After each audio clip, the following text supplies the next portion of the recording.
بہنوئی آپ کی بہن کو 10,000 کا جوڑا دلائے گا، محلے کی عورتوں کو نہیں دکھائے گی، ان میں تذکرہ نہیں کرے گی، لیکن آپ کا 500 کا لایا ہوا جوڑا محلے بھر کی عورتوں کو دکھاتی پھرے گی، محلے میں دکھاتی پھرے گی، دیکھو یہ میرا بھیا لایا ہے، یہ میرا بھائی لایا ہے، یہ میرے میکے سے آیا ہے، میرے ابا نہیں ہے تو کیا ہوا، میری امی نہیں ہے تو کیا ہوا، امی ابو کے جانے کے بعد میرے بھیا نے مجھے اکیلا نہیں چھوڑا، بلکہ میرا بھائی میرے بڑے بڑا خیال رکھا کرتا ہے۔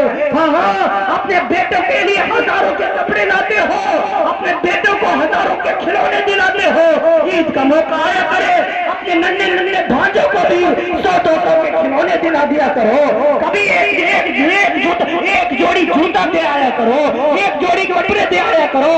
رب الجلال کی قسم، آپ کے بیٹے آپ کے ہزاروں کے سوٹ پا کر، ہزاروں کے کھلونے پا کر ایک مرتبہ آپ کو تھینکس نہیں کہیں گے، ایک مرتبہ آپ کو شکریہ ادا نہیں کریں گے، لیکن اگر آپ اپنے بھانجے کو 100-200 روپے کا سوٹ دلا دیں گے، 150 کے کھلونے دلا دیں گے، وہ آپ کے پیچھے پیچھے پھریں گے، محلے کے دوستوں کو دکھاتے پھریں گے، دیکھو یہ میرا ماموں لایا ہے، یہ میرا ماما لایا ہے، یہ میرے ننیال سے آیا ہے، میرے نانا یا نانا نانی نہیں ہے، لیکن میرا ماموں میرا بڑا خیال رکھتا ہے، یہ میرا ماموں میرے لیے جوتے لایا ہے، کپڑے لایا ہے، میرے لیے کھلونے لایا ہے۔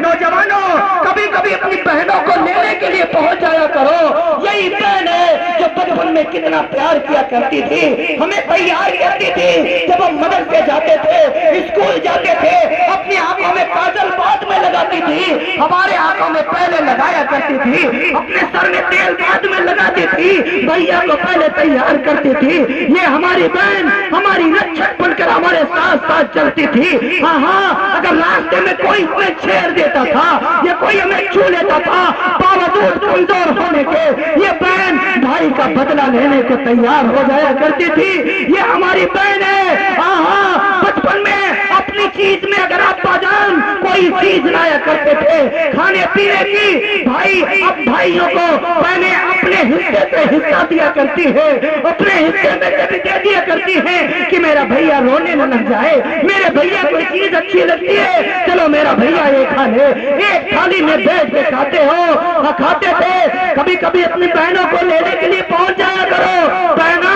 بہت دن ہو گئے تو گھر نہیں گئی ہے، بہنا تجھ کو میں لینے آیا ہوں، چل گھر میں چل کر کے بیٹھتے ہیں۔ کبھی کبھی بہنوں کے ہاتھ پکڑ لیا کرو، چوم لیا کرو، بہنا مجھے یاد ہے بچپن میں تو انہی ہاتھوں سے میرے سر میں تیل لگایا کرتی تھی، ہاں ہاں بچپن میں جب میرے سر میں درد ہوتا تھا میرے سر میں مالش کیا کرتی تھی۔ کبھی کبھی اپنا سر بہنوں کی گود میں رکھ دیا کرو، بہنا میرا دل کرتا ہے، میرا دل کرتا ہے جسے بچپن میں تو میرے سر کی مالش کیا کرتی تھی آج پھر سے میرے سر میں مالش کر دے۔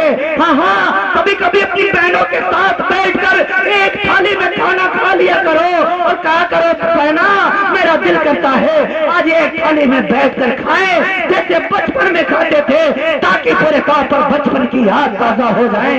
یہ اپنی بہنوں کے ساتھ انصاف کیا کرو، کرو گے انشاءاللہ، کرو گے انشاءاللہ۔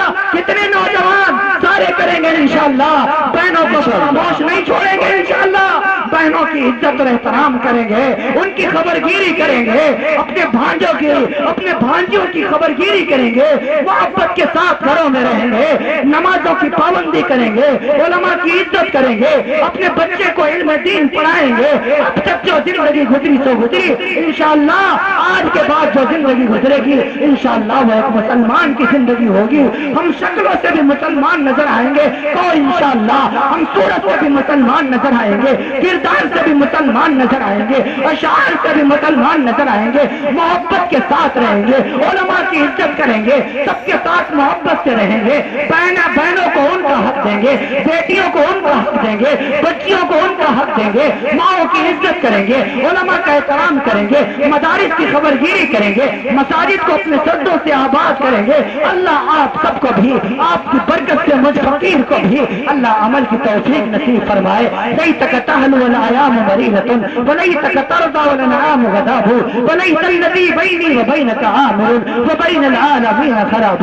کہنے والا بھی ہدایت کا محتاج، سننے والا بھی ہدایت کا محتاج. رب ذوالجلال سب کچھ جتنے یہاں حاضرین موجود ہیں، ہماری بہنیں بھی، بیٹیاں بھی، بچیاں بھی، ہمارے بھائی بھی، ہمارے چچا اور ہمارے والد کی عمر کے بھی، ہمارے علماء بھی، اللہ ان سب کی آمد کو شرف قبولیت سے نواز دے، اس مجلس کو خیر کا ذریعہ بنائے.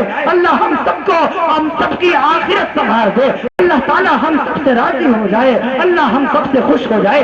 اپنی شان کے مطابق اللہ رب العالمین تمام اراکین کمیٹی کو خوب اجر عطا فرمائے. ہم اللہ تعالیٰ ہمارے ناظم جلسہ مولا ضیاء الدین ضیاء صاحب ان کی آواز کو، ان کے علم کو خوب ترقیات سے نوازے. اللہ تعالیٰ تمام کے تمام جتنے ہمارے علماء ہیں، ہمارے مفتی صاحب بھی بیٹھے ہوئے ہیں اور جتنے علماء بیٹھے ہوئے ہیں، بڑا ہی شکر گزار ہوں میں. جناب قاری کیا نام ہے میر حسن صاحب، اللہ تعالیٰ ان کو سلامت رکھے. ان کے ذریعے سے اتنے اچھے لوگوں سے ملاقات ہوئی. اللہ اس جلسے کو قبول فرمائے. جن حضرات نے اس جلسے کو سجانے میں حصہ لیا ہے، خواہ وہ کسی بھی اعتبار سے ہو، بار الہ اپنی بارگاہ میں قبول فرمانے. اللہ تعالیٰ ہم سب کو کہنے سننے سے زیادہ عمل کی توفیق نصیب فرمائے. وآخر دعوانا الحمد للہ رب العالمین. السلام علیکم ورحمۃ اللہ وبرکاتہ.